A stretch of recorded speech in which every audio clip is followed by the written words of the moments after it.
O Palmeiras pode perder pontos no Campeonato Brasileiro por conta da emboscada armada por torcedores alviverdes. Vídeo de hoje do canal do Nicola responde a pergunta e fala também da preocupação corintiana com uma lista de 13 jogadores pendurados, que podem virar desfalques para o confronto contra o Palmeiras na próxima segunda-feira. Preciso te atualizar também sobre a situação de Galopo no São Paulo. Ele tem proposta, vai embora. Quanto o tricolor pede para negociar o argentino?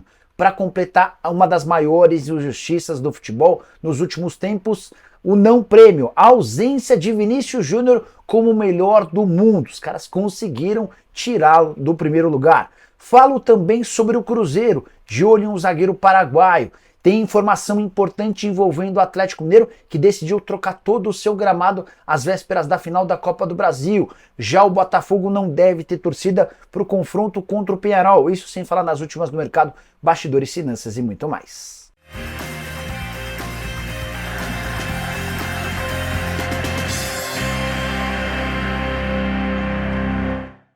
Fala aí pessoal, sou Jorge Nicola, bem-vindos a mais um vídeo do canal, sempre bom ter vocês por aqui. Sem perder tempo, só pedir para deixar like, se inscrever no canal e ativar todas as notificações. Bora começar o nosso vídeo com o tradicional giro de notícias e a primeira informação é sobre a minha portuguesa que nesta terça-feira apresentará ao COF, o Conselho de Orientação Fiscal, uma última proposta recebida para a compra da SAF. Essa oferta foi intermediada pela XP em parceria com a Tauá Futebol e com a RIV e pretende colocar até R$1 bilhão no futebol e na transformação do Canindé nos próximos anos.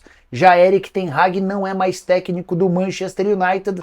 O treinador que não vinha fazendo bom trabalho há 2 anos foi dispensado pelos Diabos Vermelhos. Uma das possibilidades para substituí-lo é Rubem Amorim, treinador do Sporting de Portugal. Bora falar agora sobre o Santos. Você sabia que a demissão de Pedro Caixinha no Red Bull Bragantino pode mexer com objetivos do Peixe para 2025? Tenho contado para vocês há algum tempo que o Marcelo Teixeira, presidente santista, negocia com Cuca e Jorge Sampaoli. 2 tratativas difíceis, técnicos pesados, com muitos interesses e exigências. Foi diante desse contexto que somado à demissão do Pedro Caixinha no Red Bull Bragantino nesse domingo, que a coisa pode acabar mudando. É que o Marcelo Teixeira já havia afirmado para pessoas próximas que gosta demais do trabalho do técnico português, que levou o Red Bull Bragantino a 2 semifinais de Campeonato Paulista em 23 e 24 e conseguiu também a 5ª colocação no Campeonato Brasileiro do ano passado, a melhor classificação final do Red Bull Bragantino em toda a sua história. Ainda não há tratativas fechadas, o que eu posso contar é que o Pedro Caixinha pretende continuar no futebol brasileiro, até por isso já havia permitido que seu empresário o sugerisse para vários clubes grandes de futebol daqui. Só mais uma informação, tinha contado para vocês pela manhã que Pedro Caixinha foi demitido, mas não receberá o valor total da multa rescisória superior a 10 milhões de reais. Houve um acordo entre as partes, o Caixinha acabou concedendo um desconto, Red Bull também vai pagar uma compensação e o acordo está fechado. Preciso falar agora sobre o Clube Atlético Mineiro, que decidiu mudar às pressas o gramado da Arena MRV. Tudo para que o campo esteja em melhores condições no dia 10 de novembro, data da partida final da Copa do Brasil. Decisão entre Flamengo e Galo começa no próximo domingo, dia 3, no Maracanã. Uma semana depois, o jogo rola na Arena MRV. E o Atlético pretende, em 7 dias, fazer toda a troca do atual gramado. Esse período de 7 dias inclui a colheita da grama, o transporte e o plantio dela no estádio.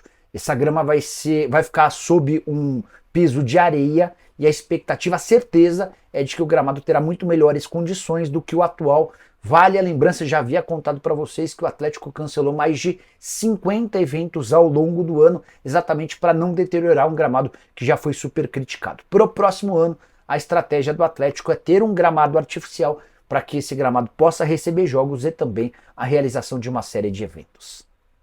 Preciso falar agora sobre o Botafogo, informação que vem do Uruguai e preocupa. O Ministério do Interior do Uruguai determinou que Peñarol versus Botafogo na próxima quarta-feira tenha torcedores apenas do Peñarol. A determinação veio através do seguinte texto, abre aspas. Diante dos incidentes violentos no Rio de Janeiro, decidimos proibir o ingresso dos torcedores do Botafogo no estádio Campeão del Siglo para a partida da volta em Montevidéu. Essa medida responde a razões de segurança e busca evitar possíveis represálias que poderiam desencadear novos distúrbios entre as torcidas de ambas as equipes. O Ministério Público do Interior já fez essa manifestação à Federação Uruguaia, a Conmebol ainda não se posicionou, com detalhe de que vários torcedores do Botafogo já estão desembarcando em Montevidéu para assistir essa partida. Importante contar também que tal decisão fere o regulamento da Libertadores da América, que prevê a presença de pelo menos 4.000 torcedores visitantes nos jogos. Se houver um veto, esse veto precisa acontecer com 8 dias de antecedência. Estamos a 2 dias da realização da partida. E você, o que pensa sobre o tema? Usa o espaço para comentário e já registra a sua opinião. Beleza? Quero falar agora sobre o Cruzeiro de olho em um zagueiro paraguaio. Pelo menos é o que garante Everton Guimarães. Meu parceiro e apresentador do programa Os Donos da Bola na TV Bandeirantes assegura que o Cruzeiro negocia com Omar Alderete, atleta de 27 anos de idade da seleção paraguaia e do Getafe, tem sido titular das duas, tanto da seleção do seu país quanto do Getafe. Contrato até junho de 2028 e ele chegaria para dar um novo peso ao sistema defensivo do Cruzeiro na próxima temporada. Tenho contado para vocês que o Cruzeiro não vai poupar esforços para melhorar o nível do seu time no ano que vem. Antes de gravar esse vídeo, ainda conversei com o Alexandre Matos perguntando especificamente sobre esse nome. O Matos disse que não é hora de falar sobre reforços para 2025. O Cruzeiro extremamente focado na decisão contra o Lanús nessa quarta-feira. Precisa vencer na Argentina para chegar à final da Sul-Americana ou pelo menos empatar e ganhar nos pênaltis. Só para completar sobre o Alderete, atleta formado no Cerro Porteño, com passagem pelo futebol argentino no Ginásia e no Huracan, também esteve no Basel, no Hertha Berlim, no Valência, chegou ao Getafe em 2022. Quero te explicar agora o que acontece com o Galopo, que virou alvo de mais uma especulação na Argentina. A imprensa por lá assegura que o Racing, semifinalista da Sul-Americana, adversário do Corinthians, pretende contratar o Galopo no ano que vem. Galopo que já havia sido alvo de propostas oficiais do Boca e do Rosário Central na metade do ano e que também, de acordo com a imprensa argentina, foi especulado recentemente como reforço do River Plate. O mais curioso é que, em meio a tantas especulações, o São Paulo assegura que não tem qualquer proposta oficial ou sondagem pelo Galopo de olho no ano que vem. Nada, absolutamente nada. O tricolor ainda afirma, assegura, admite que pode vender o atleta, mas precisa receber pelo menos 25 milhões de reais por 50% dos direitos econômicos. Galopo que havia sido comprado em 2022 do Banfield por 6 milhões de dólares, que hoje equivalem a mais ou menos 34 milhões de reais. Só para encerrar o papo sobre o Galopo, sempre importante lembrar que recentemente ele concedeu entrevista à ESPN pedindo mais chances, mais oportunidades, e afirmando que havia conversado com o técnico Luiz Ubeldia. Parece que esse pedido público não foi atendido e o Galopo segue fora dos planos do treinador argentino. Hora de falar sobre o Palmeiras. Quero te contar se existe alguma possibilidade de o Verdão perder pontos no Campeonato Brasileiro por causa da emboscada armada por seus torcedores, por membros de uma torcida organizada Mancha Verde contra membros de outra organizada do Cruzeiro, a Máfia Azul.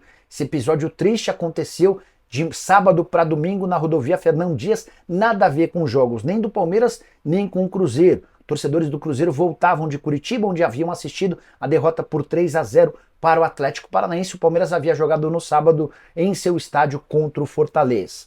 O episódio resultou na morte de um torcedor do Cruzeiro e outros 17 feridos. E os vídeos que têm sido divulgados são absolutamente assustadores, com rojões sendo atirados contra o ônibus de torcedores do Cruzeiro, coquetel molotov, torcedores do Cruzeiro sendo extremamente agredidos, enfim, um verdadeiro caos. Mas, apesar de um clamor de vários torcedores de outros times, não existe qualquer possibilidade de o Palmeiras ser punido com a perda de pontos por causa da Mancha Verde. Não há como culpar o Palmeiras por um episódio de guerra, de crime, cometido por torcedores do time, nada a ver dentro do estádio. Se a coisa tivesse acontecido ainda dentro do estádio, sob a responsabilidade do Palmeiras, até poderia haver qualquer tipo de discussão. Diante desse cenário, houve 2 especialistas em direito esportivo e ambos asseguram que não há nenhuma chance de punição. O Palmeiras está atento, movimentando ou de olho nos movimentos jurídicos para se proteger de qualquer tipo de punição, mas é importante lembrar também que Palmeiras e Mancha Verde estão em lados opostos há bastante tempo. A atual presidente do Palmeiras, Leila Pereira, chegou a ser financiadora dos carnavais da Mancha Verde por alguns anos, mas assim que ela tomou posse como presidente, integrantes da Mancha Verde quiseram palpitar e participar da administração, ela não permitiu e as partes se tornaram absolutamente opostas, com a Mancha Verde sendo uma eterna crítica à Leila e a Leila rompendo com as relações com a torcida organizada. Quero falar agora sobre o Corinthians. Você sabia que o Timão tem 2 problemas para o confronto contra o Cuiabá na noite dessa segunda? O primeiro é vencer o time adversário fora de casa, partida que começa às 19, para deixar a zona do rebaixamento. O segundo, evitar cartões. 13 atletas estão pendurados, ou seja, há um cartão da suspensão. E o próximo jogo do Corinthians é justamente contra o Palmeiras na Neoquímica Arena na próxima segunda-feira. Quero contar sobre os 13 pendurados. Antes, lembrar que um desses 13 pendurados, a gente já sabe, não terá condição de enfrentar o Palmeiras. Trata-se de Rian, volante que teve uma fratura na base do 5º metatarso e só deve voltar na reta final da temporada. Outros 2 jogadores estão cumprindo suspensão nessa segunda-feira e estarão no clássico. São eles o José Martínez e o Yuri Alberto. Os 13 jogadores suspensos, os 12, né? Vou excluir o Rian dessa lista. Goleiro Hugo Souza, alguém extremamente importante na atual temporada. Os laterais Hugo, Bidu e Mateuzinho. O zagueiro Kaká. O volante Breno Bidon. Os meias atacantes Igor Coronado e também Rodrigo Garro. Além dos atacantes Memphis Depay, Thales Magno, Pedro Raul e Pedro Henrique. Jogadores importantes nessa relação, não podem levar cartão sob o risco de não enfrentarem o Palmeiras. Corinthians que precisa somar pelo menos 13 pontos nos jogos que ainda disputa para escapar de vez da zona do rebaixamento. Ele entra em campo contra o Cuiabá na condição de antepenúltimo colocado, ou seja, no 18º lugar. Bora falar agora sobre uma das maiores injustiças cometidas no mundo do futebol nos últimos anos. Vinícius Júnior não ganhou a bola de ouro, o prêmio de melhor jogador da temporada passada. O atacante não foi bem com a camisa da seleção brasileira, mas se tornou grande protagonista das conquistas do Real Madrid na Champions League e também no Campeonato Espanhol. Isso já seria motivo suficiente para que ele vencesse. Ele também atende a todos os pré-requisitos para vencer o prêmio estabelecido, criado pela revista France Football, de jogo coletivo, de jogo individual, além da condição técnica e de bom exemplo. Vale a lembrança de que o Vinícius Júnior é hoje o grande combatente do racismo no futebol em todo o planeta. Mas a France Football entendeu diferente e escolheu o volante Rodri, do Manchester City e da seleção espanhola, para vencer esse prêmio. Com um detalhe importante, o Rodri foi peça-chave na conquista da Euro pela seleção espanhola. Mas eu não consigo cravar para você que ele foi o grande craque da seleção espanhola e passou bem distante de ser o principal jogador do Manchester City na conquista da Premier League, time que não conseguiu